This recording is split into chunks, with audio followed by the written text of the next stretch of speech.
क्या हुआ सर, मामला क्या? एक मिनट कुछ दिन पहले सर, इधर देखिए सर, क्या हुआ था? कुछ दिन पहले जो अपहरण की घटना हुई थी उसमें डेड बॉडी मिला था। उसी में पुलिस के द्वारा उसमें अनुसंधान किया जा रहा था और जो पूरी घटना में जो लोग सम्मिलित थे उनकी पहचान करके उनकी गिरफ्तारियां की जा रही थी। इसी में जो मुख्य अभियुक्त था रवीश उर्फ बिसिया, उस पर भी धरपकड़ चल रही थी और विभिन्न जगहों पर उनके विरुद्ध छापेमारी चल रही थी। इसी में पुलिस को इन्फॉर्मेशन मिला कि वो पटना आने वाला है और यहाँ से पैसे लेकर नेपाल भागने की तैयारी कर रहा है।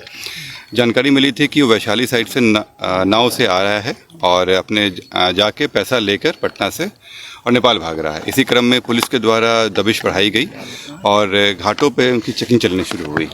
जब इस जगह पे आए पुलिस की गाड़ी तो सामने सामने हो गया और सामने आने के बाद उसके द्वारा फायरिंग किया गया। फायर करने के समय में पुलिस की गाड़ी में गोली लगा। पुलिस के द्वारा उनको रोका गया परंतु वो नहीं माने और फिर फायरिंग करने की कोशिश की है। पुलिस के द्वारा जब जवाबी कार्रवाई की गई तो उसमें वो घायल हुए, पैर में गोली लगा और वो वहाँ गिर गए। तुरंत ही पुलिस के द्वारा उनके हथियार को हटा दिया गया और उनको इलाज के लिए भेज दिया गया है।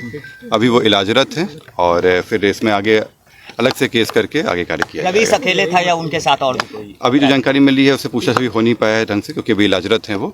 जैसे जानकारी मिलेगी आप लोग अवगत कराया जाएगा। कितने राउंड गोलियां चली है पुलिस की तरफ से और अपराधी की तरफ? उन लोगों की तरफ से एक गोली चलाई गई है, दूसरी गोली चलाया जा रहा था वो। क्या क्या बरामदगी है? बता रहे हैं आर्म्स जो उसके द्वारा हथियार का इस्तेमाल किया गया था वो बरामद हो गया है यहाँ पे। बाकी अभी वो इलाज में है, जैसे ही वो आता है फिर उसके पूछताछ करेंगे। इतिहास क्या क्या है उसके? उस पर अभी तक 5 से ज़्यादा आपराधिक इतिहास मिल चुके हैं विभिन्न थानों में। इसमें हत्या के हैं, शराब के हैं और अन्य मामले भी सम्मिलित हैं। रवीश को कितनी गोलियां? हाल ही में जेल से छूटा था क्या सर? हाँ, ये हाल में जेल से आया था, कुछ दिन पहले ही जेल गया था और जेल में छूटने गया था और उसी छूटने के क्रम में जो घटनाएं हुई थी उसी का ये इस घटना का कारण क्या पता चला है सर? पुलिस क्या मुख्य कारण? इसमें जो उन लोग के आपस में जो उन लोग के वर्चस्व लड़ाई थी और एक दूसरे पे आरोप प्रत्यारोप लगा रहे थे कि एक दूसरे के कारण ही उनको जेल जाना पड़ा है और यही कारण है जिसमें ये पूरी घटना की गई।